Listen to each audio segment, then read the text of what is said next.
Hello friends, welcome to toppers world. നമ്മുടെ ഇന്നത്തെ class 4ാം ക്ലാസ്സിലെ കൂട്ടുകാരുടെ ഗണിതമാണ്. ഗണിതത്തിലെ 3ാമത്തെ യൂണിറ്റ് എത്ര സംഖ്യകൾ. അപ്പോൾ നമ്മുടെ ആദ്യത്തെ 2 യൂണിറ്റ്സിന്റെ ക്ലാസ്സുകൾ നമ്മൾ അപ്ലോഡ് ചെയ്തിട്ടുണ്ട്. കാണാത്ത കൂട്ടുകാർ നിങ്ങൾ തീർച്ചയായും കാണുക. ഗണിതം മാത്രമല്ല, നിങ്ങൾക്ക് ആവശ്യമുള്ള എല്ലാ സബ്ജക്റ്റിന്റെ ക്ലാസ്സുകളും ടോപ്പേഴ്സ് വേൾഡിൽ അവൈലബിൾ ആണ്. എല്ലാ സബ്ജക്റ്റിന്റെ പ്ലേലിസ്റ്റ് ലിങ്കും നമ്മൾ ഡിസ്ക്രിപ്ഷൻ ബോക്സിൽ കൊടുത്തിട്ടുണ്ട്. അപ്പോൾ നിങ്ങൾക്ക് ആവശ്യമുള്ള ക്ലാസ്സുകൾ കാണുക. ക്ലാസ് ഇഷ്ടമായാൽ നമ്മുടെ ചാനൽ സബ്സ്ക്രൈബ് ചെയ്യുക. അപ്പോൾ നമുക്ക് ക്ലാസ് സ്റ്റാർട്ട് ചെയ്യാം. അപ്പോൾ നമ്മൾ 2 പാർട്ടായിട്ടോ 3 പാർട്ടായിട്ടോ നല്ല ഒരൊറ്റ പാർട്ടായിട്ട് ഒറ്റ ക്ലാസ്സിലാണ് ഫുൾ ചാപ്റ്റർ കവർ ചെയ്യുന്നത്. സോ സ്കിപ്പ് ചെയ്യാതെ കാണുക കേട്ടോ. അപ്പോൾ 3ാമത്തെ യൂണിറ്റിന്റെ പേരെന്താണ്? എത്ര സംഖ്യകൾ. അപ്പോൾ ഇവിടെ നോക്കൂ, എന്താണ് ഇവിടെ കൊടുത്തിരിക്കുന്നത്? റോഡിലൂടെ ഒരു കാർ ഉണ്ട്, കുറെ കുട്ടികളുണ്ട് അല്ലേ, കുറെ കുട്ടികളൊക്കെ ഉണ്ട്. അപ്പൊ എന്താണ് നമുക്ക് നോക്കാം. മിത്രയ്ക്കും കൂട്ടുകാർക്കും ഇന്ന് പഠനയാത്രയാണ്. എറണാകുളത്തേക്കാണ് യാത്ര. ട്രെയിനിലാണ് പോകുന്നത്. അപ്പൊ എന്താണ്, എല്ലാരും കൂടെ എങ്ങോട്ടാ പോകുന്നത്? യാത്രയ്ക്ക് പോവാണ് അല്ലേ. മിത്രയും കൂട്ടുകാരും യാത്ര പോവുകയാണ്. റെയിൽവേ സ്റ്റേഷനിൽ ട്രെയിൻ യാത്രയ്ക്ക് ടിക്കറ്റ് എടുക്കാനായി കൊടുത്ത നോട്ടുകളും നാണയങ്ങളും നോക്കൂ. ആകെ എത്ര രൂപ കൊടുത്തു? അതായത് എല്ലാവർക്കും കൂടെ ടിക്കറ്റ് എടുക്കാനായിട്ട് ഇത്രയും രൂപ അവർ കൊടുത്തു. അങ്ങനെയാണെങ്കിൽ എത്ര രൂപയാണ് എല്ലാവർക്കും കൂടെ ട്രെയിൻ ടിക്കറ്റിനായിട്ട് കൊടുത്തതെന്നാണ് ചോദ്യം. അപ്പൊ ഇവിടെ എത്ര രൂപയുടെ നോട്ടുകളാണുള്ളത്? 500 രൂപയുടെ നോട്ടുണ്ട്, 100 രൂപയുടെ നോട്ടുണ്ട്, 10 രൂപയുടെ നോട്ടും പിന്നെ 1 രൂപയുടെ നാണയങ്ങളും ആണ് ഉള്ളത് അല്ലേ. അപ്പൊ എത്ര രൂപയുണ്ട് എങ്ങനെ കണ്ടെത്താം? ആദ്യം 500 നമുക്ക് നോക്കാം അല്ലെ. എത്ര 500 ഉണ്ട് ഇവിടെ? 1 2 3 4 5 6 500 ഉണ്ട് അല്ലെ. അപ്പൊ എങ്ങനെയാണ്? 2 500 എന്ന് പറയുന്നത് എന്താ? 1000 ആണ്. അപ്പൊ ഇവിടെ എത്ര 1000 ഉണ്ട്? ഇവിടെ 2 500 ചേരുമ്പോൾ 1000 ആയി. ഈ 2 500 1000, വീണ്ടും 2 500 1000. അപ്പൊ 3000 ഉണ്ട് അല്ലെ. ഇതിൽ എത്ര മൊത്തം ഇവിടെ എത്രയുണ്ട്? 3000 രൂപയുണ്ട്. ഇവിടെ എത്ര 100 രൂപയാണ്? 1 2 3 4 5 6 7 8 9 10 11 12. എത്ര 100 ഉണ്ട്? 12 100 എന്ന് വെച്ചാൽ 1200 അല്ലെ. 1200 രൂപയുണ്ട്. ഇവിടെ എത്ര 10 രൂപയുണ്ട്? 1 2 3 4 5 6 7 8 9 10 11 12. അതായത് 12 10 രൂപ എന്ന് വെച്ചാൽ എത്രയാണ്? 120 രൂപ അല്ലെ. 120 രൂപയുണ്ട്. പിന്നെ എത്ര 1 രൂപയാണുള്ളത്? 1 രൂപയാണുള്ളത്. 4 1 രൂപയുണ്ട് അല്ലെ. അപ്പൊ മൊത്തം എത്ര രൂപയുണ്ട് എങ്ങനെ കണ്ടെത്തും? കൂട്ടിയാൽ മതി. ആഡ് ചെയ്ത് നോക്കുക. 3000 കൂട്ടണം, 1200 കൂട്ടണം. ആദ്യം 3000 1200 കൂട്ടുക. അപ്പൊ നമുക്ക് എല്ലാം കൂടെ 4ഉം കൂടെ കൂട്ടുമ്പോൾ ഒരു കൺഫ്യൂഷൻ ഇല്ലാണ്ടാവും. ആദ്യം 3000 1200 കൂടെ കൂട്ടുക. അപ്പൊ എല്ലാവർക്കും കൂട്ടാനൊക്കെ അറിയാലോ അല്ലെ. പ്ലസ് ചെയ്യാൻ അറിയാലോ.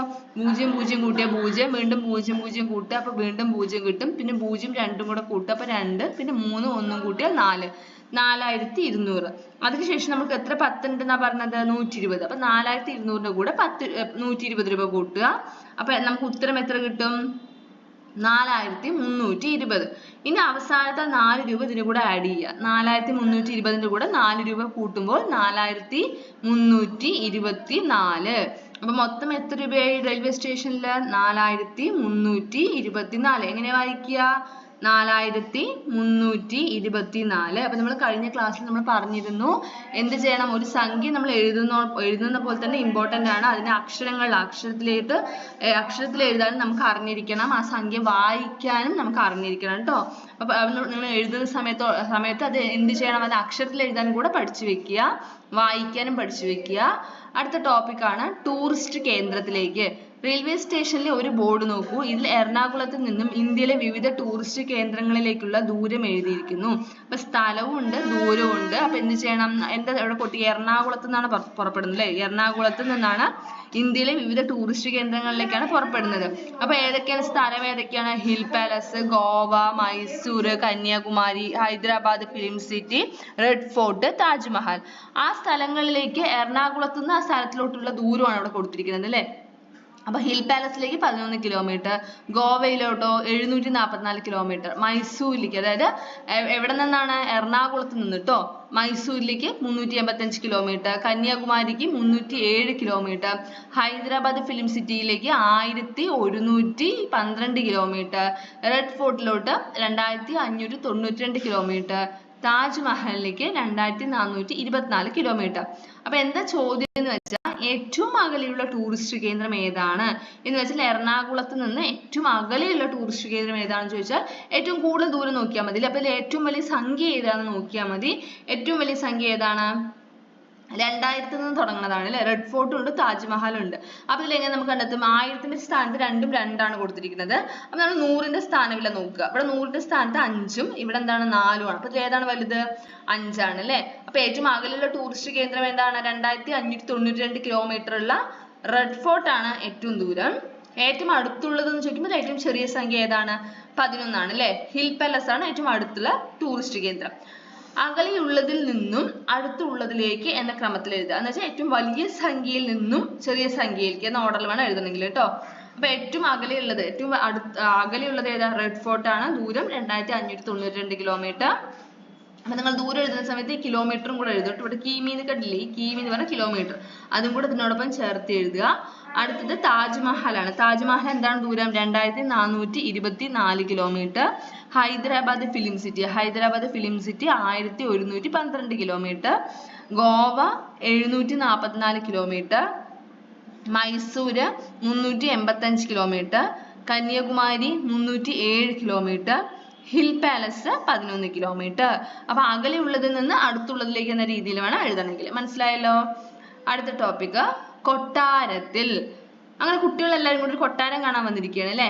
നമുക്ക് മറുവശത്ത് കൂടി കയറാം. ഇവിടെ റാമ്പ് ഉണ്ട്. എന്ന് വെച്ചാൽ കുട്ടിക്ക് വീൽ ചെയറിൽ കയറാൻ പറ്റില്ല അല്ലെ. അതുകൊണ്ടാണ് പറയുന്നത്. വീൽ ചെയറിലാണ് പോണത്, അതുകൊണ്ടാണ് സ്റ്റെപ്പ് കയറാൻ പറ്റാത്തത് കൊണ്ടാണ് പറയുന്നത് അല്ലെ.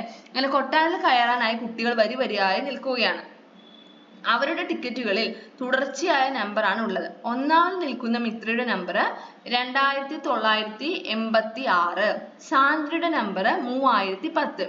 മിത്ര മുതൽ സാന്ദ്ര വരെ വരിയിൽ എത്ര പേരുണ്ട്? അതായത് മിത്ര 2986 മുതൽ 3010 വരെ എത്ര കുട്ടികളാണെന്നാണ് ചോദ്യം അല്ലെ. അപ്പൊ എന്താ ചെയ്യുക? 3010 2986 മൈനസ് ചെയ്യുക, കുറയ്ക്കുക കേട്ടോ. കുറയ്ക്കുക. അപ്പൊ 0-ൽ നിന്ന് 6 കുറയ്ക്കാൻ പറ്റില്ല. അപ്പൊ 1ന്റെ കടം വാങ്ങി അവിടെ എന്താവും? 10. 0 എന്താവും? 10 ആവുന്നു.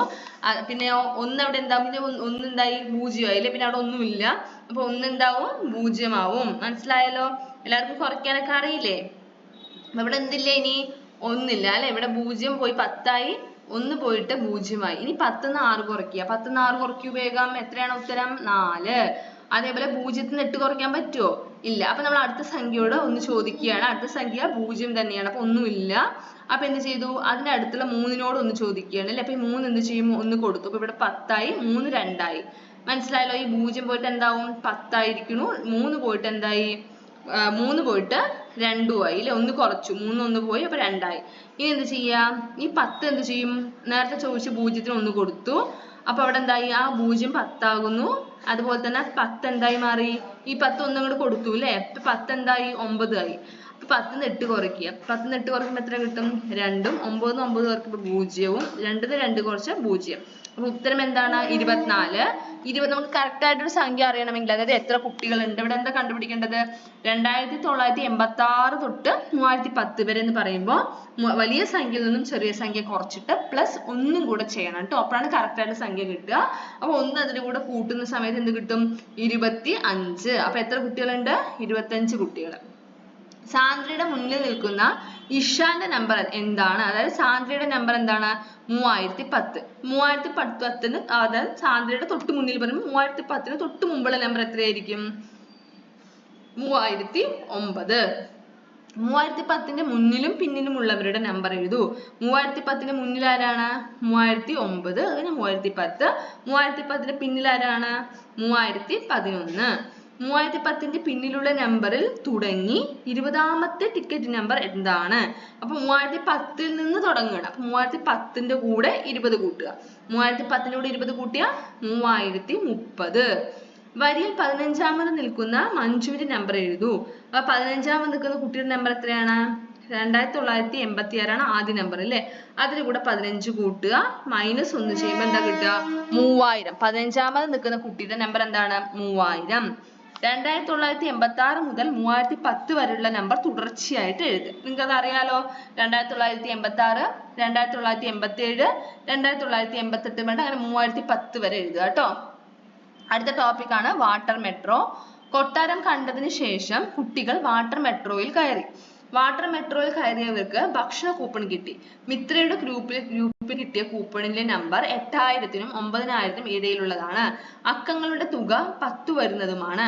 മിത്രയ്ക്കും കൂട്ടുകാർക്കും കിട്ടിയ കൂപ്പൺ നമ്പർ ഏതൊക്കെയെന്ന് എഴുതുക. അതായത് കൂപ്പണിന്റെ നമ്പർ എന്താണ്? 8000-നും 9000-നും ഇടയിലാണ്. അപ്പൊ എന്താണ്? ഇടയിൽ എന്നാണ് പറയുന്നത്. അപ്പൊ തീർച്ചയായിട്ടും 1000-ന്റെ സ്ഥാനത്ത് എന്തായിരിക്കും വരിക? 8 ആയിരിക്കും വരിക അല്ലെ? അതിൽ ഡൗട്ട് എന്തെങ്കിലും ഉണ്ടോ? ഇല്ല. പിന്നെന്താ വെച്ച് പറയുന്നത്? അക്കങ്ങളുടെ തുക എന്ന് വെച്ചാൽ ഈ പറഞ്ഞ 4 അക്കങ്ങൾ അല്ലെ? 8000-നും 9000-നും പറയുമ്പോൾ ഇടയിൽ ആ സംഖ്യയുടെ ഓരോ അക്കങ്ങളും കൂടെ കൂട്ടി കിട്ടുന്ന തുക എന്ന് പറയുന്നത് 10 ആണ്. മനസ്സിലായല്ലോ? അങ്ങനെയാണെങ്കിൽ ഏതൊക്കെ ആയിരിക്കും കൂപ്പൺ നമ്പർ, ഏതൊക്കെ ആകാനാണ് ചാൻസ് എന്നാണ് എഴുതേണ്ടത്. അപ്പൊ നമുക്ക് എന്ത് എഴുതാം? 8002. 8002 എന്ന് പറയുന്നത് 8000-നും 9000-നും നടുക്കാണ്, ഇടയിലാണ് അല്ലെ? അതേപോലെ 8 കൂട്ടണം 0 കൂട്ടണം 0 കൂട്ടണം 2. ഉത്തരം എന്താണ്? 10. മനസ്സിലായല്ലോ? അപ്പൊ ഇതേപോലെ നമുക്ക് അടുത്ത ഏത് സംഖ്യ എഴുതാം? 8011. തുകയുടെ സംഖ്യ എന്താണ്? 10 തന്നെയാണ്. 8020 തുക 10 തന്നെയാണ്. 8101, 8110, 8200 ഇതെല്ലാം വരാൻ ചാൻസ് ഇല്ല. അതായത് കൂപ്പണിൽ നമ്പർ ആയിട്ട് വരാൻ സാധ്യതയുള്ള നമ്പറാണ്. കൂട്ടുകാർക്ക് കിട്ടിയ കൂപ്പൺ നമ്പറുകളാണ് അല്ലെ? ഇതെല്ലാം തന്നെ 8002, 8011, 8020, 8101, 8110, 8200. മനസ്സിലായല്ലോ? അടുത്തത് അക്കങ്ങളുടെ തുക. 7000-നും 8000-നും ഇടയിൽ അക്കങ്ങളുടെ തുക 10 വരുന്ന എത്ര സംഖ്യകളുണ്ട്? ഇതേ ചോദ്യം തന്നെയാണ് കേട്ടോ. 8000-നും 9000-നും ഇടയിലുള്ള 10 തുകയായിട്ട് വരുന്ന സംഖ്യകളാണ് നമ്മളിപ്പോൾ എഴുതിയത്. ഇതേപോലെ ചെയ്യേണ്ടതാണ്. 7000-നും 8000-നും ഇടയിൽ അക്കങ്ങളുള്ള തുക, ഇടയിൽ വരുന്ന അക്കങ്ങളുടെ തുക 10 വരുന്ന എത്ര സംഖ്യകളുണ്ട്? അതാണ് നോട്ട് ബുക്കിൽ എഴുതാൻ പറയുന്നത്. ഏതൊക്കെയുണ്ട്? 7003. എങ്ങനെ കിട്ടി? 7000-ന്റെയും 8000-ന്റെയും ഇടയിലാണ് വരുന്നത്. 7 കൂട്ടണം 0 കൂട്ടണം 0 കൂട്ടണം 3, 10 ആണ് തുക വരുന്നത്. അതേപോലെ തന്നെയാണ് 7012-ഉം 7021-ഉം 7030-ഉം 7120. മനസ്സിലായല്ലോ? അവിടെ ചെറിയൊരു പസിൽ കോർണർ ഉണ്ട് കേട്ടോ. അത് ചെയ്ത് നോക്കുക. പസിൽ കോർണറിലുള്ള ഈ പസില്. അപ്പൊ അവസാനം 8102 കൂടി ഉണ്ട്. അങ്ങനെ എത്ര സംഖ്യകളുണ്ട്? 6 സംഖ്യകളാണ് ഉള്ളത് അല്ലെ? 7000-നും 8000-നും ഇടയില് അക്കങ്ങളുടെ തുക 10 വരുന്ന 6 സംഖ്യകളാണ് ഉള്ളത്. അടുത്ത ടോപ്പിക്, പ്രദർശന നഗരിയിലേക്ക്. കുട്ടികളുടെ പാർക്കിലെ പ്രദർശനം കാണാൻ എത്തുന്നവർക്ക് സമ്മാന കൂപ്പൺ കിട്ടും. നറുക്കെടുപ്പിലൂടെയാണ് സമ്മാനം തീരുമാനിക്കുന്നത്. കുട്ടികളെല്ലാം സമ്മാന കൂപ്പണുമായി സ്ക്രീനിന് മുന്നിൽ നമ്പർ തെളിയുന്നത് നോക്കി നിന്നു. ഓരോ സ്ഥാനവും കറങ്ങി സ്ക്രീനിൽ തെളിയുന്ന നമ്പർ എഴുതൂ. അപ്പൊ ആദ്യത്തെ നോക്കൂ, സംഖ്യ എങ്ങനെയാണ്? അപ്പൊ നമ്മുടെ ചാപ്റ്ററിൽ തന്നെ നമ്മൾ എന്ത് കഴിഞ്ഞു? 9999 കഴിഞ്ഞ് 10000 അല്ലെ? 10000-നെ കുറിച്ചൊക്കെ നമ്മൾ 10,000 ചേരുന്നത്, 20,000, 30,000 ഒക്കെ നമ്മൾ കഴിഞ്ഞ ചാപ്റ്ററിൽ തന്നെ നമ്മൾ പഠിക്കുന്നുണ്ട് അല്ലെ? അപ്പൊ അതേ ചാപ്റ്ററിന്റെ തുടർച്ചയായിട്ടാണ് മൂന്നാമത്തെ പാഠവും വരുന്നത്. ഇവിടെ നോക്കുമ്പോൾ നിങ്ങൾക്ക് ആ പാഠത്തിന്റെ ക്ലാസ് കണ്ട കൂട്ടുകാർക്ക് ഇതൊക്കെ വളരെ സിമ്പിൾ ആയിരിക്കും. കാരണം ഈ നമ്മൾ 10,000-നെ കുറിച്ചൊക്കെ നമ്മൾ സെക്കൻഡ് ചാപ്റ്ററിൽ തന്നെ നമ്മൾ പഠിക്കുന്നതാണ് അല്ലെ? ഇവിടെ നോക്കൂ, നമ്മൾ 4 അക്ക സംഖ്യ കഴിഞ്ഞ 5 അക്ക സംഖ്യയെ കുറിച്ചാണ് ഇവിടെ പറയുന്നത്. 5 അക്കങ്ങളാണ് അല്ലെ? 1 0 0 0, 5 അക്കമില്ലേ? ഇതെങ്ങനെ വായിക്കുക? 10,000, 10,000 ചേരുന്നത് കേട്ടോ. 10,000. അടുത്ത സംഖ്യ നോക്കൂ, 1 1 0 0 0. ഇതെങ്ങനെ വായിക്കും? 1000-ന് എത്ര 0 ഉണ്ട്? 3 0 ഉണ്ട് അല്ലെ? ഇവിടെ എന്താ ഈ സംഖ്യ? 11. അപ്പൊ 11,000. എങ്ങനെ വായിക്കുക? 11,000. അടുത്ത നോക്കൂ, 11,000. ഇവിടെ എന്താണ്? 100-ന്റെ സ്ഥാനത്ത് 1 ഉണ്ട് അല്ലെ? അപ്പൊ 11,110. 11,110. അടുത്തതോ? എല്ലാം ഒന്നാണ് അല്ലെ? 5 അക്കങ്ങളും ഒന്നാണ്. അപ്പൊ 11,111. മനസ്സിലായല്ലോ? അപ്പൊ ശ്രദ്ധിച്ച് വായിക്കട്ടെ. വലിയ 5 അക്കങ്ങളൊക്കെ എത്തുന്ന സമയത്ത് ശ്രദ്ധിച്ച് എഴുതുക, ശ്രദ്ധിച്ച് വായിക്കുക. അക്കങ്ങളുടെ തുക 5 ആയാൽ സമ്മാനം എന്ന് വെച്ചാൽ എന്താ? ഇപ്പൊ ഇതാണ് തെളിഞ്ഞു വരുന്ന സംഖ്യകള്. ഇതിൽ അക്കങ്ങളുടെ തുക 5 ആവണം എന്ന് വെച്ചാൽ ഈ 5 സംഖ്യകൾ കൂടെ ഇതിലുള്ള 1 കൂട്ടണം 1 കൂട്ടണം 1 കൂട്ടണം 1 കൂട്ടണം 1, ഇതാണ് അക്കങ്ങളുടെ തുക പറയുന്നത്. അക്കങ്ങളുടെ തുക 5 ആയ നമ്പറിനാണ് സമ്മാനം. അപ്പൊ ഇതിൽ ഏതായിരിക്കും സമ്മാനം കിട്ടിയ നമ്പർ? 1000, അതായത് 11,111 അല്ലെ? അക്കങ്ങളുടെ തുക എന്താണ്? 5 ആണ്. അപ്പൊ 11,111-നാണ് സമ്മാനം കിട്ടിയത്. അടുത്തത്, എത്ര 4 അക്ക സംഖ്യകൾ? മീരയുടെ നമ്പർ എത്രയാണ്? മീര പറയുന്നത് നോക്കൂ, എത്രയാ? 9,000. അപ്പൊ ഇവിടെ എന്താ പറയുന്നത്? 9ഉം 0 എന്നീ അക്കങ്ങൾ മാത്രം ഉപയോഗിച്ച് എത്ര 4 അക്ക സംഖ്യകൾ ഉണ്ടാക്കാം? അവ ഏതെല്ലാം?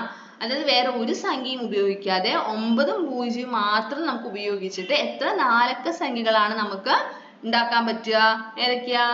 9,000, പിന്നെയോ 9009 റിപ്പീറ്റ് ചെയ്യാൻ പാടില്ല എന്നൊന്നും പറയുന്നില്ല അല്ലെ. സോ 9009, 9090, 9099, 9000 ഇല്ലേ.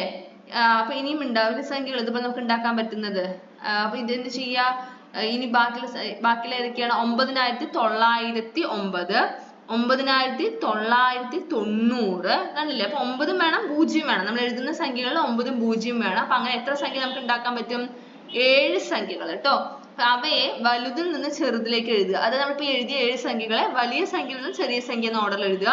അപ്പൊ ഏത് ആദ്യം വരും? 9990. അടുത്തത് 9909, അടുത്തത് 9900, നെക്സ്റ്റ് 9099, അടുത്തത് 9090, നെക്സ്റ്റ് എന്താ 9009, ലാസ്റ്റ് വൺ 9000. മനസ്സിലായല്ലോ. അപ്പൊ ഇതുപോലെ ഏതെങ്കിലും 2 സംഖ്യ തന്നിട്ട് അത് വെച്ച് ഉണ്ടാക്കാൻ പറ്റുന്ന 4 അക്ക സംഖ്യകളൊക്കെ എഴുതുക. എത്ര 4 അക്ക സംഖ്യകളാണ് വരിക? ഇങ്ങനെയുള്ള ചോദ്യങ്ങളൊക്കെ നമുക്ക് എക്സാമിന് പ്രതീക്ഷിക്കാം. ഓക്കെ, അടുത്ത ടോപ്പിക് സംഖ്യകൾ. ആദ്യത്തെ സംഖ്യ പോലെ മറ്റു സംഖ്യകളും എഴുതൂ. ആദ്യം നമുക്ക് നോക്കാം. 4 അക്ക സംഖ്യകളാണ് കേട്ടോ. 5000, 400, 310, 21. സിമ്പിൾ അല്ലേ? 5000, 400, 310, 21. അപ്പൊ അതിന്റെ സ്ഥാനത്ത് അതിന്റെ വില ഇട്ട് കൊടുത്താൽ മതി. അപ്പൊ എത്രയാണ്? 5432. ഈ 5432 നമുക്ക് വേറെ എങ്ങനെ എഴുതാം? 54 100, 32. ഉത്തരം എന്താ? 5432. അതിനെ മറ്റൊരു രീതിയിൽ എഴുതാം. 543 10ഉം 2 1. ഉത്തരം 5432.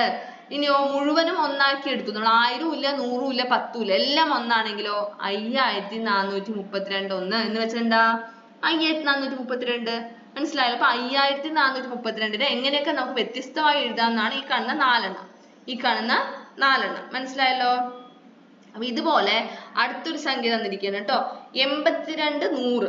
എങ്ങനെ നമുക്ക് എഴുതാം? 82 100 പറഞ്ഞാൽ 82 ഇട്ട് കൊടുത്തിട്ട് 100ന് എത്ര പൂജ്യം ഉണ്ട്? ഒരു 100ന് എത്ര പൂജ്യം ഉള്ളത്? 2 പൂജ്യം. അപ്പൊ 82 100 പറയുമ്പോ 82 ഇട്ട് കൊടുത്ത് 2 പൂജ്യം ഇട്ട് കൊടുക്കുക. അപ്പൊ എങ്ങനെ വായിക്കുക ഈ സംഖ്യ? 8200. അടുത്തതോ 820 10. അപ്പൊ 820 എഴുതിയിട്ട് 10ന് എത്ര പൂജ്യമാണ് ഉള്ളത്? ഒരു പൂജ്യം അല്ലെ. അപ്പൊ ഒരു പൂജ്യം ഇട്ട് കൊടുക്കുക. അപ്പൊ 820 എഴുതി ഒരു പൂജ്യം ഇട്ട് കൊടുത്താൽ 8200.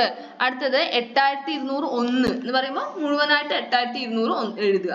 മനസ്സിലായല്ലോ. അടുത്തത് 7104. അപ്പൊ നോക്കൂ, ഇത് നോക്കിയിട്ട് നമുക്ക് ബാക്കി എങ്ങനെ ഫിൽ ചെയ്യാം? എത്ര 1000, എത്ര 100, എത്ര 10, എത്ര 1? 7000. എത്ര 100ആണ്? സ്ഥാനവില നോക്കുക കേട്ടോ. ഇതാണ് 100ന്റെ സ്ഥാനം. എത്ര 100ആ? ഒരു 100. 10 ഉണ്ടോ? ഇല്ല. അപ്പൊ 0 10 4 1. അതുപോലെ 1000 ഇല്ല. എല്ലാം 100 ആണെങ്കിലോ 1000ഉം 100ഉം കൂടെ എടുക്കുക. 71 100. ബാക്കി 10 ഇല്ല, 1 ആണ്. അപ്പൊ എത്ര? 4 1. അടുത്തത് എന്തില്ല? 100 ഇല്ല അല്ലെ. 1000 ഉണ്ട്. 1000 7000. ബാക്കി 100ഉം 10ഉം ഇല്ല. ബാക്കി 1 ആണുള്ളെങ്കിൽ ബാക്കിയുള്ള മുഴുവൻ സംഖ്യ എന്താ? 104 1. അടുത്ത 7000. 100 ഇല്ല, 10 ആണ്. അപ്പൊ 100ഉം കൂടെ ചേർത്തിട്ട് 10 10 4 1. നെക്സ്റ്റ് ടോപ്പിക് സംഖ്യാചക്രമാണ്. ചക്രം പൂർത്തിയാക്കൂ. ഏത് സംഖ്യയാണ്? 5633. നമ്മൾ നേരത്തെ ചെയ്ത പോലെ തന്നെയാണ്. 5633 വളരെ ഇമ്പോർട്ടന്റ് ആണ്. ഇതുപോലെ ഒരു സംഖ്യ തന്നിട്ട് നിങ്ങൾ അതിനെ വ്യത്യസ്ത രീതിയിൽ എഴുതാൻ പറയുന്ന ചോദ്യം എക്സാമിന് ഉറപ്പായിട്ടുണ്ടാവും. പ്രതീക്ഷിക്കാവുന്ന ഒരു ചോദ്യമാണ്. അപ്പൊ നമുക്കിത് എങ്ങനെ എഴുതാം? 5633 എത്ര 1000 ഉണ്ട്? 5000. എത്ര 100 ആണ്? 600 3 10 3 1. അടുത്തതോ 5000 600 33 1. അടുത്തത് 1000 ഇല്ല 100 ഇല്ല, 10ലോട്ടാണ് ഡയറക്റ്റ്. അപ്പൊ 563 10ഉം 3 1. അടുത്ത 1000 ഇല്ല 100 എന്നാണ് തുടക്കം. അപ്പൊ 56 100ഉം 3 10ഉം 3 1. അടുത്തത് 1000 5000ഉം 100 ഇല്ല 10 ആണ്. അപ്പൊ 63 10ഉം 3 1. അടുത്തത് 5000 ബാക്കി 100ഉം 10ഒന്നും ഇല്ല 1 ആണ്. അപ്പൊ 633 1. പിന്നെയോ അടുത്തത് 1 മാത്രമാണെങ്കിൽ ആ സംഖ്യ ഏതാണോ അത് എഴുതിയാൽ മതി. 5633 1. അടുത്ത എത്ര 100 ആണ്? 56 100 33 1. അടുത്തത് പിരിച്ചെഴുതാമാണ്. ഇവിടെ തന്നിരിക്കുന്ന സംഖ്യ ഏതാണ്? 10000 അല്ലേ. അപ്പൊ 10000 എത്ര 1 ആണ്? എത്ര 10 ആണ്? എത്ര 100 ആണ്? എങ്ങനെയൊക്കെ നമുക്ക് പിരിച്ചെഴുതാം? 10,000 എന്ന് വെച്ചാൽ ഇതവിടെ എത്ര ആയിരം ഉണ്ട്? 10,000. എത്ര ഒന്നാണ്? ഒന്ന് പറയുമ്പോൾ ആ സംഖ്യ മുഴുവനായിട്ട് എഴുതുക. 10,000 ഒന്ന്. എത്ര 10 എന്ന് വെച്ചാൽ 10ന്റെ 0 എത്രയാ? ഒരു 0. അപ്പൊ ബാക്കിയുള്ള സംഖ്യ ഏതാ? 1000 ആണ് അല്ലെ? അപ്പൊ 1000 10. എത്ര 100 ഉണ്ടെന്ന് കണ്ടുപിടിക്കണം. 100ന്റെ 2 0 കളയുക. ബാക്കി എത്രയുള്ള സംഖ്യ? 100 ആണ്. അപ്പൊ 100 100. ചുവടെ കൊടുത്തിരിക്കുന്നവയും ഇതുപോലെ പൂർത്തിയാക്കും. ഇവിടെ തന്നിരിക്കുന്ന സംഖ്യ 13,000 ആണ് കേട്ടോ. 13,000 എത്ര ഒന്ന്? 13,000 ആണ്. 13,000 13,000 ഒന്ന്. എത്ര 10? 1310 10. അടുത്തതോ 130 100. 13,000. മനസ്സിലായല്ലോ? ഇതേപോലെ നമുക്ക് 6,700 എങ്ങനെ എഴുതാം? 6,700 ഒന്ന്. 670 10. 67 100. മനസ്സിലായല്ലോ? അടുത്ത പസിൽ കോർണറിൽ നോക്കൂ. ആരെ കണ്ടെത്തേണ്ടത്? ഞാൻ ആര്? 600 610 6000 61. അപ്പൊ ആദ്യം എഴുതേണ്ട സംഖ്യ എപ്പോഴും 1000 ആയിരിക്കണം. അടുത്തത് 100. അടുത്തത് 10. ലാസ്റ്റ് ആണ് 1 വരിക. അപ്പൊ സംഖ്യ എന്താ? 6,666.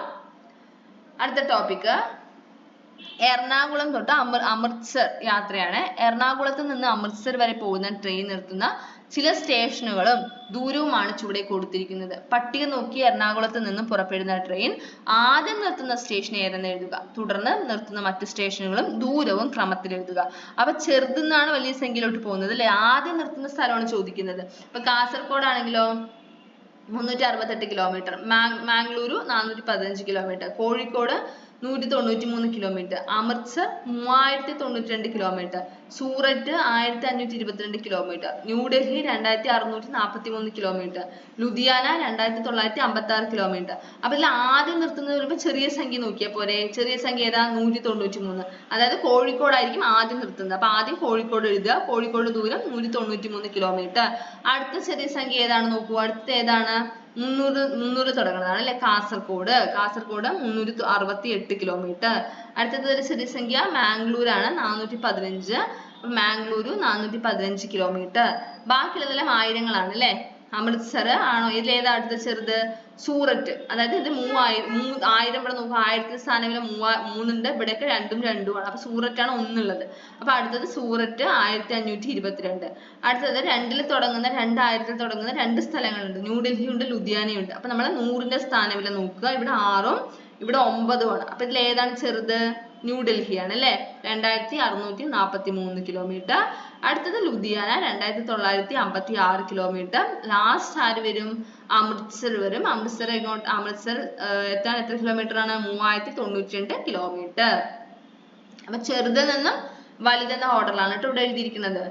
അടുത്തത് ക്രമം തുടരൂ. പാറ്റേൺ കംപ്ലീറ്റ് ചെയ്യുന്നതാണ്. പാറ്റേൺ റിലേറ്റ് ചെയ്തിട്ടുള്ള ചോദ്യങ്ങളൊക്കെ വളരെ ശ്രദ്ധിച്ച് ചെയ്യുക. വളരെ ഇമ്പോർട്ടന്റ് ആയിട്ടുള്ള ചോദ്യമാണ് കേട്ടോ. ഇവിടെ നോക്കൂ. എങ്ങനെയാണ് നമുക്കൊരു ഇതൊക്കെ നമ്മൾ കഴിഞ്ഞ ചാപ്റ്ററിന് തുടർച്ചയായിട്ടുള്ള എല്ലാം കഴിഞ്ഞ ചാപ്റ്ററിലുള്ള ക്വസ്റ്റ്യൻസ് തന്നെയാണ്. അപ്പൊ എങ്ങനെയുള്ള ഒരു പാറ്റേൺ തന്നാൽ എങ്ങനെയാണ് നമ്മൾ കണ്ടെത്തുന്നത്? കൂടുകയാണോ കുറയാണോ എന്നൊക്കെ എങ്ങനെ കണ്ടെത്തണം?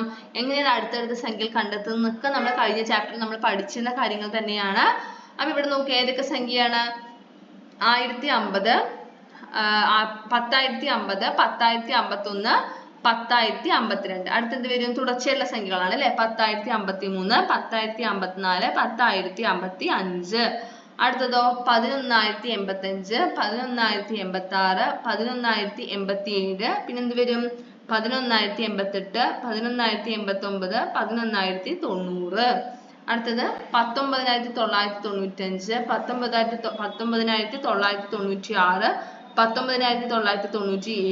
അടുത്തത് 19,998, 19,999, 20,000. അടുത്തത് 12,320. 10 10 കൂടുക. 20 ആണ് കേട്ടോ ഇവിടെ കൂടുന്നത്. 12,340, 12,360, 12,380, 12,400, 12,420. മനസ്സിലായല്ലോ? ഇനി നിങ്ങൾ കണ്ടെത്തിയ കുറച്ച് പാറ്റേൺ കൂടെ ഇവിടെ എഴുതുക. വിമാനത്തിലേക്ക്. വിനോദയാത്ര കഴിഞ്ഞ് കുട്ടികൾ മടങ്ങുന്നത് വിമാനത്തിലാണ്. വിമാനത്താവളത്തിൽ വരികയും പോവുകയും ചെയ്യുന്ന വിമാനങ്ങളുടെ നമ്പറുകൾ സ്ക്രീനിൽ എഴുതി കാണിക്കുന്നുണ്ട്. നമ്മുടെ വിമാനത്തിന്റെ നമ്പർ എത്രയാണെന്ന് ഒരു കുട്ടി ചോദിക്കുകയാണെങ്കിൽ അപ്പൊ ഇവരെന്ത് ചെയ്യണം? കുറച്ച് ക്ലൂസ് പറയാണ് വിമാന നമ്പർ കണ്ടെത്താൻ. വിമാനത്തിന്റെ നമ്പർ ഒരു 4 അക്ക സംഖ്യയാണ്. 1000-ന്റെയും 100-ന്റെയും സ്ഥാനത്തെ അക്കങ്ങൾ ചേർന്ന സംഖ്യയുടെ ഇരട്ടിയാണ് 100-ന്റെയും 10-ന്റെയും സ്ഥാനത്തെ അക്കങ്ങൾ ചേർന്ന തുക. 100-ന്റെയും 10-ന്റെയും സ്ഥാനത്തെ അക്കങ്ങൾ ചേർന്ന സംഖ്യയുടെ ഇരട്ടിയാണ് 10-ന്റെയും 100-ന്റെയും സ്ഥാനത്തെ അക്കങ്ങൾ ചേർന്ന സംഖ്യ. അപ്പൊ സംഖ്യ എത്രയാണ്? എങ്ങനെ കണ്ടെത്താം? 1000-ന്റെയും 100-ന്റെയും സ്ഥാനങ്ങളുടെ അക്കങ്ങൾ ചേർന്ന സംഖ്യയുടെ ഇരട്ടിയാണ്. അപ്പൊ നമുക്ക് 1ഉം 2ഉം കൊടുത്താൽ അതിന്റെ ഇരട്ടിയാണ് എന്ത് വരിക? 100-ന്റെയും 10-ന്റെയും സ്ഥാനത്തെ അക്കങ്ങൾ ചേർന്ന സംഖ്യ എന്ന് വെച്ചാൽ അവിടെ 4 ആയിരിക്കും അല്ലെ. അതായത് 12-ന്റെ ഇരട്ടി 24 അല്ലേ. അപ്പൊ ഇവിടെ 4 വരും. അപ്പൊ 24. അപ്പൊ അടുത്ത സംഖ്യ എങ്ങനെയാണ്? 8 വരും അല്ലെ. എന്തുകൊണ്ടാ വരുന്നത്?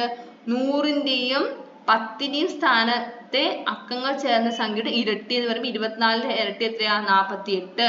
അപ്പൊ വിമാനത്തിന്റെ നമ്പർ എത്രയാണ്? 1248.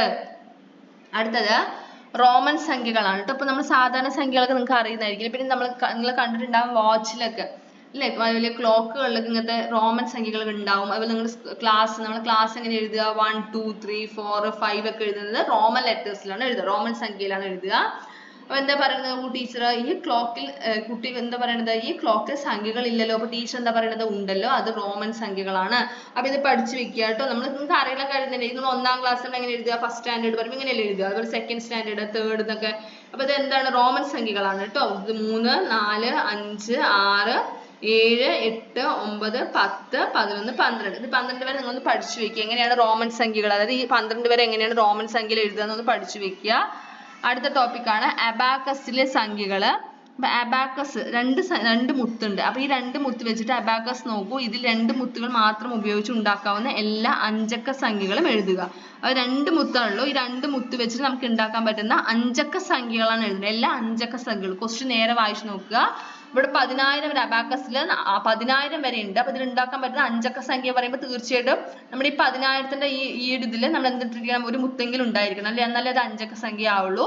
അപ്പൊ നമുക്ക് ഏതൊക്കെ സംഖ്യകൾ എഴുതാം?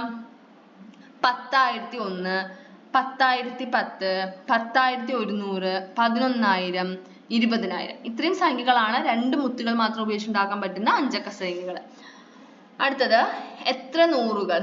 1 മുതൽ 5 വരെയുള്ള അക്കങ്ങൾ ആവർത്തിക്കാതെ അവ ഉപയോഗിച്ച് എഴുതാവുന്ന ഏറ്റവും വലിയ അഞ്ചക്ക സംഖ്യയും ഏറ്റവും ചെറിയ അഞ്ചക്ക സംഖ്യയും എഴുതുക. അപ്പൊ വലിയ സംഖ്യ ഏതായിരിക്കും? 1 തൊട്ട് 5 വരെ ആവർത്തിക്കാതെ ഏതായിരിക്കും? അതെ, 5000 അല്ല, ഏതാണ്? 54321. ചെറിയ സംഖ്യയോ? 12345. വലിയ സംഖ്യയിൽ എത്ര നൂറുണ്ട്? 100ന്റെ സ്ഥാനത്തിൽ എത്രയാണ് ഇവിടെ? 3 ആണ് അല്ലെ. ചെറിയ സംഖ്യയിൽ 100ന്റെ സ്ഥാനത്തോ 3 തന്നെയാണ്. മനസ്സിലായല്ലോ. അടുത്ത ചോദ്യം, 1ാമത്തെ ചോദ്യം പൂരിപ്പിക്കുകയാണ്. അപ്പൊ എന്താ? നമുക്ക് നേരത്തെ നമ്മൾ പറഞ്ഞ അതേ ചോദ്യം തന്നെയാണ്. 9875. 9000 എത്ര നൂറാണ്? 800 7 10 5 1. അടുത്തതോ 6307. അപ്പൊ 6000 ഇവിടെയോ 100 ഇല്ല, 10 ആണ് കൊടുത്തിരിക്കുന്നത്. അപ്പൊ നമ്മൾ എന്ത് ചെയ്യുക? മുഴുവനായിട്ട് 100ഉം 10ഉം കൂടെ ചേർത്ത് എഴുതുക. 30 10 7 1. അടുത്തത് 4218. 1000 ഇല്ല, 100 ആണ് അല്ലെ. അപ്പൊ 1000 ചേർത്ത് 100ന്റെ കൂടെ എഴുതുക. 42 100ഉം 18 1ഉം. അടുത്തത് 5000 600 010 81. സംഖ്യ ഏതാ? 5608. അടുത്തത് 8000 12 10 01 എന്ന് പറയുമ്പോൾ എന്ത് വരും? 8120. അടുത്തത് 16 100 25 1. അപ്പൊ എന്താ? 16 100 25 1625. മനസ്സിലായല്ലോ. അടുത്തത് 2ാമത്തെ ചോദ്യം, 6315 എന്ന സംഖ്യയിൽ 6 എന്ന അക്കത്തിന്റെ വില 6000 ആണ്. താഴെ കൊടുത്ത സംഖ്യകളിൽ 3 എന്ന അക്കത്തിന്റെ വില എഴുതൂ. അപ്പൊ ആദ്യത്തെ 8573 3 1ന്റെ സ്ഥാനത്താണ് അല്ലെ. അപ്പൊ അത് 3 തന്നെയാണ്. 2ാമത്തെ നോക്കൂ, 3578. 3000 അത് 1000ത്തിന്റെ സ്ഥാനമാണ്. അപ്പൊ 3 1000 ആണ്. 3000 ആണ്. അടുത്തത് 7835. 3ന്റെ സ്ഥാനം എവിടെയാ? 10ലാണ് അല്ലെ. അപ്പൊ 30. അടുത്തത് 5375. 3ന്റെ സ്ഥാനം എവിടെയാ? 100ലാണ്. അപ്പൊ 300. മനസ്സിലായല്ലോ. അടുത്ത ചോദ്യം, 3ാമത്തെ ചോദ്യം, ട്രെയിനിൽ തിരുവനന്തപുരത്ത് നിന്നും എറണാകുളത്തേക്കുള്ള ടിക്കറ്റ് ചാർജ് ആകെ 3625 രൂപയാണ്. കുട്ടികൾക്കുള്ള ഇളവ് കുറച്ച് 2000 രൂപ മാത്രമാണ് കൊടുത്തത്. അപ്പൊ ഇളവ് എത്ര രൂപയാണെന്നാണ് ചോദ്യം. അപ്പൊ എന്ത് ചെയ്യണം? കുറയ്ക്കണം. 3625 2000 കുറച്ചാൽ എങ്ങനെ കിട്ടുക? 3625 കുറയ്ക്കണം 2000. 5ന്ന് 0 പോയ 5 തന്നെയാണ്. 2ന്ന് 2 കുറച്ച 2, 6ന്ന് 2ന്ന് 0 കുറച്ച 2, 6ന്ന് 0 കുറച്ച 6, 3ന്ന് 2 കുറച്ച 1. അപ്പൊ ഉത്തരം 1625. മനസ്സിലായല്ലോ. നാലാമത്തെ ചോദ്യം, ഒഴിഞ്ഞ കളങ്ങളിൽ സംഖ്യകൾ എഴുതും. കൂട്ടുകയാണ് ചെയ്യേണ്ടത് കേട്ടോ. അതായത് ഇവിടെ നോക്കൂ, 301 കൂട്ടണം 185 ആണ് 486. അപ്പൊ ഇവിടുത്തെ സംഖ്യ കണ്ടുപിടിക്കാൻ എന്ത് ചെയ്യണം? 185 കൂട്ടണം 829. ഉത്തരം എന്താണ്? 185 കൂട്ടണം 829, ഉത്തരം 1014. അടുത്തത് 1014 കൂട്ടണം 486, ഉത്തരം എന്ത് വരും? 1500. അടുത്ത നോക്കൂ, ആ മേലത്തെ സംഖ്യ കൊടുത്തിട്ടുണ്ട്, താഴെയുള്ളത് കണ്ടുപിടിക്കണം. അപ്പൊ നേരെ എന്ത് ചെയ്യണം? 1000ന്ന് 556 കുറയ്ക്കുക കേട്ടോ. 1000ന്ന് 556 കുറച്ചാ എന്ത് വരും ഉത്തരം? അതെ, ഉത്തരം 444. അടുത്തത് 444 കൂട്ടണം 555, ഉത്തരം എന്താണ്? 999. അടുത്ത 1000 കൂട്ടണം 999, ഉത്തരം എന്ത് വരും? 1999. അടുത്ത് നോക്കിക്കേ, 618 മേലെ 920 ആണ് അല്ലേ. അപ്പൊ അടുത്ത സംഖ്യ കണ്ടുപിടിക്കാൻ എന്ത് ചെയ്യണം? കുറയ്ക്കണം. 920 കുറയ്ക്കണം 618 ചെയ്യണം. 920ന്ന് 618 കുറച്ച ഉത്തരം എന്ത് കിട്ടി? 302. അടുത്തത് 302ഉം 743ഉം കൂടെ കൂട്ടുക. അപ്പൊ ഉത്തരം എന്താ കിട്ടുക? 1045. 1045ഉം 920ഉം കൂടെ കൂട്ടുക. അപ്പൊ ഉത്തരം എന്താ കിട്ടുക? അതെ, 1965. നമ്മൾ കൂട്ടുന്നതും കൂടെ സൈഡിൽ കൊടുത്തിട്ടുണ്ട് കേട്ടോ. അപ്പൊ ഉത്തരം എന്ത് കിട്ടി നമുക്ക്? 1065 അല്ലേ. 1065 ഉത്തരം കിട്ടും. 1965 ഉത്തരം കിട്ടി. അടുത്തത് സംഖ്യകൾ ആവർത്തിക്കാതെ 8ലെത്തുക. അതായത് സംഖ്യകൾ ആവർത്തിക്കാതെ ഈ കാണുന്ന മേലുള്ള 8ലെത്തണം. അപ്പൊ നമുക്ക് കൂട്ടുന്നത് തന്നെയാണ്. അപ്പൊ നമുക്ക് എങ്ങനെ എഴുതാം? 2, 1, ഉത്തരം 3. 1ഉം 4 കൂട്ടി ഉത്തരം 5. 5 3 കൂട്ടി ഉത്തരം 8 ആയില്ലേ. സംഖ്യകൾ ആവർത്തിക്കാതെ നമുക്ക് 8ലെത്താൻ പറ്റിയില്ലേ. അടുത്ത അഞ്ചാമത്തെ ചോദ്യം, ഒരു വരിയിൽ 27 പേരുണ്ട്. നടുക്ക് നിൽക്കുന്ന കുട്ടിയുടെ ടിക്കറ്റ് നമ്പർ 4068 ആണ്. ആ വരിയിലെ ആദ്യത്തെ കുട്ടിയുടെ ടിക്കറ്റ് നമ്പർ എന്താണ്? അവസാന കുട്ടിയുടെ നമ്പർ എത്രയാണ്? അപ്പൊ നമുക്ക് മുഴുവൻ സംഖ്യ എഴുതി നോക്കാം. കുറച്ച് സംഖ്യകളേ ഉള്ളൂ. അപ്പൊ നടുക്കുള്ള കുട്ടി 4068 അല്ലെ. അപ്പൊ ആദ്യത്തെ കുട്ടിയുടെ നമ്പർ എത്രയാണ്? 4055ഉം അവസാനത്തെ കുട്ടി 4081. ആറാമത്തെ ചോദ്യം, 10,000 ചേർന്ന സംഖ്യ എത്ര 500 ചേർന്നതിന് തുല്യമാണ്? 10,000 എന്ന് പറയുന്നത് 1000 എന്ന് പറയുന്നത് 2 500 ചേരുന്നതാണ് അല്ലെ. 2 500 ചേർന്നതാണ് 1000. അങ്ങനെയാണെങ്കിൽ 10,000-ത്തിലോ? 10,000-ത്തിൽ 20 500 ചേർന്നതാണ് 10,000 എന്ന് പറയുന്നത്. ഏഴാമത്തെ ചോദ്യം, 50 1ഉം 50 10ഉം 50 100ഉം ചേർന്ന വലിയ നാലക്ക സംഖ്യ ചുവടെ തന്നിരിക്കുന്നതിൽ ഏതാണ്? ചോദ്യം നേരെ വായിക്കണം കേട്ടോ. 50 1ഉം 50 10ഉം 50 100ഉം ആണ്. അപ്പൊ ഉത്തരം എന്താ വരിക? 5550 ആണ് ഉത്തരമായിട്ട് വരിക. എട്ടാമത്തെ ചോദ്യം ക്രമം തുടരും, പാറ്റേൺ ആണ്. 4080, 4085, 4091, 4098. അപ്പൊ എങ്ങനെ കൂടുന്നത്? 5. 4080 കൂട്ടണം 5, 4085. 4085 കൂട്ടണം 6, 4091. 4091 കൂട്ടണം 7, 4098. അപ്പൊ 5 6 7 പെട്ടാണ് കൂട്ടിപ്പോണത്. അപ്പൊ അടുത്ത സംഖ്യയോ? 8 കൂട്ടണം അല്ലെ. 4908 കൂടെ 8 കൂട്ടിയാൽ 4106. അതിന്റെ കൂടെ 9 കൂട്ടുക. അപ്പൊ 4115. അതിന്റെ കൂടെ അടുത്തത് 10 കൂട്ടുക, 4125. അടുത്തത് 11 കൂട്ടി, അപ്പൊ 4136. അടുത്ത ഒമ്പതാമത്തെ ചോദ്യം, കണക്കാക്കുക. 9,000-നും 10,000-നും ഇടയ്ക്ക് എത്ര സംഖ്യകൾ? 9,000-നും 9,100-നും ഇടയ്ക്ക് എത്ര സംഖ്യ? 99 സംഖ്യകൾ. 9,000-നും 9,500-നും ഇടയ്ക്ക് എത്ര സംഖ്യ? 499 സംഖ്യകൾ. 9,000-നും 10,000-നും ഇടയ്ക്ക് എത്ര സംഖ്യ? 999 സംഖ്യകൾ. 9,000-നും 10,000-നും ഇടയിൽ എന്താണ് എത്ര ഒറ്റക്ക സംഖ്യകൾ ഉണ്ടെന്നാണ് അല്ലേ ചോദ്യം. 500 ഒറ്റക്ക സംഖ്യകളും അതേപോലെ തന്നെ 500 ഇരട്ടക്ക സംഖ്യകളും ഉണ്ട് കേട്ടോ. അടുത്തത് നമ്മുടെ ലാസ്റ്റ് സെക്ഷൻ ആണ്, അന്വേഷണമാണ്. 2 ഒറ്റ സംഖ്യകൾ എഴുതി കൂട്ടി നോക്കൂ. കിട്ടുന്ന ഉത്തരം ഒറ്റസംഖ്യയാണോ ഇരട്ടസംഖ്യയാണോ? 2 ഒറ്റ സംഖ്യ വരുമ്പോൾ നമുക്ക് ചെയ്യാം 1 3 കൂട്ടി നോക്കാം അല്ലെ. 1 3 കൂട്ടി നോക്കുക. 1 3 കൂട്ടി ഉത്തരം എന്താണ്? 4 ആണ് വരുന്നത്. അപ്പൊ ഉത്തരം എന്താണ്? ഇരട്ട സംഖ്യയാണ് അല്ലെ. ഉത്തരം ഇരട്ട സംഖ്യ. 3 ഒറ്റ സംഖ്യകൾ കൂട്ടിയാലോ എന്ന് വെച്ചാൽ 1 കൂട്ടണം 3 കൂട്ടണം 5. ഉത്തരം എന്താണ് വരുന്നത്? ഒറ്റ സംഖ്യയാണോ ഇരട്ട സംഖ്യയാണോ? 1 കൂട്ടണം 3 കൂട്ടണം 5 ഒറ്റ സംഖ്യയാണ് വരിക അല്ലെ. 1 കൂട്ടണം 3 കൂട്ടണം 5 എത്രയാ? 9 ആണ്. ഒറ്റ സംഖ്യ അല്ലേ. കൂട്ടുന്ന സംഖ്യകളുടെ എണ്ണം ഒറ്റ സംഖ്യയായാൽ തുക ഏത് തരം സംഖ്യയാണ്? കൂട്ടുന്ന സംഖ്യകളുടെ എണ്ണം എന്ന് വെച്ചാൽ ഇപ്പൊ നമ്മൾ 1 കൂട്ടണം 2 എന്ന് പറയുമ്പോൾ എന്താണ് 1 കൂട്ടണം 2 കൂട്ടണം 3 പറയുമ്പോൾ 3 സംഖ്യകൾ അവിടെ കൂട്ടി എന്ന് വെച്ചാൽ ഒറ്റ സംഖ്യയല്ലേ 3. അപ്പൊ അങ്ങനെയാണെങ്കിൽ ഉത്തരം എന്താ വരുന്നത്? ഒറ്റ സംഖ്യയാണ് അല്ലേ. കൂട്ടുന്ന സംഖ്യകളുടെ എണ്ണം ഒറ്റ സംഖ്യ ആക്കാനാണ് പറയുന്നത്. അതായത് 1 കൂട്ടണം 1 കൂട്ടണം 3 കൂട്ടണം 5 3 അതായത് 1 3 5 3 സംഖ്യ 3 എന്ന് പറയുന്നത് ഒറ്റ സംഖ്യയാണ്. ഇത് 3 കൂടെ കൂട്ടി നോക്കുമ്പോൾ കിട്ടുന്ന ഉത്തരം എന്താ? ഒറ്റ സംഖ്യ തന്നെയാണ്. അപ്പൊ എണ്ണം ഇരട്ട സംഖ്യ ആകുമ്പോഴോ എന്ന് വെച്ചാൽ നമുക്ക് എന്ത് ചെയ്യാം? 4 സംഖ്യകൾ കൂട്ടി നോക്കാം. 4 ഒറ്റ സംഖ്യകൾ കൂട്ടി നോക്കാം. 1 കൂട്ടണം 3 കൂട്ടണം 5 കൂട്ടണം 7. ഉത്തരം എന്താണ്? അതെ, ഇരട്ട സംഖ്യയാണ് അല്ലേ. അപ്പൊ ഇതുപോലെ ഒറ്റ സംഖ്യ നമ്മളിപ്പോ ചെയ്ത് നോക്കിയപ്പോൾ തന്നെ ഇരട്ട സംഖ്യ വെച്ച് ചെയ്ത് നോക്കിയിട്ട് എഴുതാനാണ് പറയുന്നത്. നമുക്ക് കിട്ടുന്ന ഉത്തരം എന്താന്ന് വെച്ചാൽ 2 ഇരട്ട സംഖ്യകൾ കൂട്ടുമ്പോൾ കിട്ടുന്ന ഉത്തരം ഇരട്ട സംഖ്യ തന്നെയായിരിക്കും. 3 ഇരട്ട സംഖ്യകൾ കൂട്ടുമ്പോൾ കിട്ടുന്ന ഉത്തരവും ഇരട്ട സംഖ്യ തന്നെയായിരിക്കും. കൂട്ടുന്ന സംഖ്യകളുടെ എണ്ണത്തിന്റെ തുക, അതായത് കൂട്ടുന്ന സംഖ്യയുടെ എണ്ണം ഒറ്റ സംഖ്യ ആയാലും തുക എന്താണ് വരിക? ഇരട്ട സംഖ്യയാണ്. അതായത് ഇവിടെ ഇതാണ് കേട്ടോ എഴുതിയിരിക്കുന്നത്. കൂട്ടുന്ന സംഖ്യകളുടെ എണ്ണം ഒറ്റ സംഖ്യയായാൽ തുക ഇരട്ട സംഖ്യ എന്നാണ് എഴുതിയിരിക്കുന്നത്. അതുപോലെ കൂട്ടുന്ന സംഖ്യകളുടെ എണ്ണം ഇരട്ട സംഖ്യയായാൽ തുക എന്നാണ് ഇവിടെ എഴുതിയിരിക്കുന്നത്. ഇരട്ട സംഖ്യയായാൽ തുക ഇരട്ട സംഖ്യ തന്നെയാണ്. മനസ്സിലായല്ലോ? അപ്പൊ ഇത്രയുമാണ് നമ്മുടെ 3ാമത്തെ യൂണിറ്റ്. അപ്പൊ നമ്മുടെ 3rd യൂണിറ്റ് ഇവിടെ കംപ്ലീറ്റ് ആയിരിക്കുകയാണ്. എല്ലാ കൂട്ടുകാർക്കും ഇന്നത്തെ ക്ലാസ് ഇഷ്ടമായി കാണുന്നു കരുതുന്നു. ക്ലാസ് ഇഷ്ടമായാൽ തീർച്ചയായും ലൈക്ക് ചെയ്ത് നിങ്ങളുടെ കൂട്ടുകാർക്ക് ഒന്ന് ഷെയർ ചെയ്ത് കൊടുക്കുക. അതോടൊപ്പം നമ്മുടെ ചാനൽ ഇതുവരെയും സബ്സ്ക്രൈബ് ചെയ്യാത്ത കൂട്ടുകാരാണെങ്കിൽ ഒന്ന് സബ്സ്ക്രൈബ് ചെയ്യുക. Thank you.